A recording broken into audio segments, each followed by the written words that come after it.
afternoon and welcome back to Mel's World Channel again. Welcome back. So guys, as you can see, na-release na po natin yung ating part 1 ng Fast Talk. So, if you remember, nag-post nga po tayo doon sa Facebook page ni Mel's World and ang dami nyong nag-drop ng Fast Talk, which is nakakatuwa. And available na po yung ating Fast Talk part 1. Kaya pwede nyo nang panoodin yung mga hindi pa nakapanood. And of course, for this video guys, continuation po ito ng ating Fast Talk. Kasi ang daming natuwa. Ako din, naloka ako sa ating part 1. And madami din po nag-comment na there should be a part 2. And I decided na lang na why not. Kasi nga, umabot din naman ng 376 comments doon sa ating Facebook page. So, for this video, part 2 po natin ito. And of course, if you are one of the naughty person na nag-comment doon sa Fast Talk natin and you can see your name sa screen, it means you are the winner of 30 pesos GCash. So for this part 2 guys,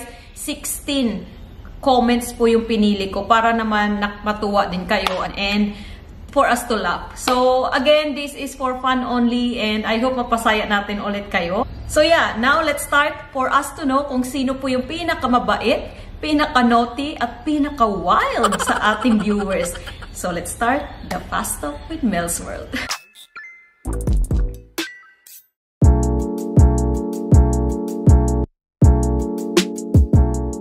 So first question ay galing po kay Leia Talia Pasqua. YouTube o work? Of course, I will choose work para more money. Second one, Talia Reynalisa Parella Pasqua. Husband or friend? Siyempre naman husband, no? Just ko, Lord. Si Habi baka magwala na yun, guys. Irene Badilla Pore Parena. Strong or stronger? Ano bang gusto mo, ate? I think lahat naman tayo, kahit lalaki o babae, mas gusto natin stronger. So, yan. Strong. Next one, from Razel Jane Guzman. Sunny side up or boiled egg? I prefer sunny side up.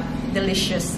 From Shelaida May Gaviola Dungosa, Android or iOS? Obviously guys, I'm so crazy of iOS. From Dai Bugas Pads, 2-piece or rush guard? Of course 2-piece. As you can see, naku, miss ko na mag-bikini guys. Bawal kasi dito sa Nauru. But I really love 2-piece.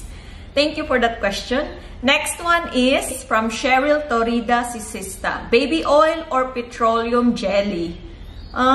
What is better?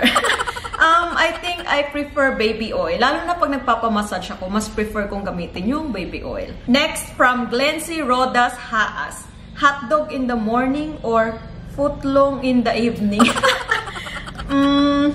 Sige na nga, ano ba yan? Of course, footlong. Yung super long. Kasi gabi.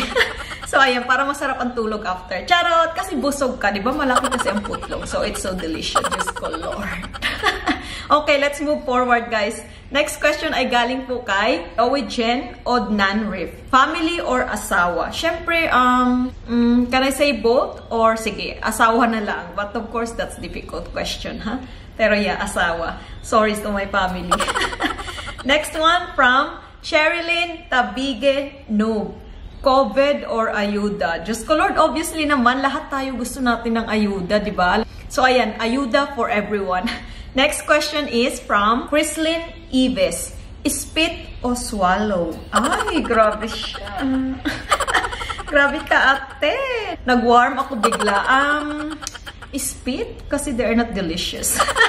So ayan, peace guys. Spit tayo. Spit lang ng spit. Charot. Next one is from Jessa Falcon Aragon. Sweet or loyalty? Of course, loyalty. Kasi everyone can be sweet naman pero hindi naman pala loyal. So, always choose loyalty. Next one is from Gla Leanilio. Love or money? Ay, Diyos ko Lord. In my case now, of course, I will choose love.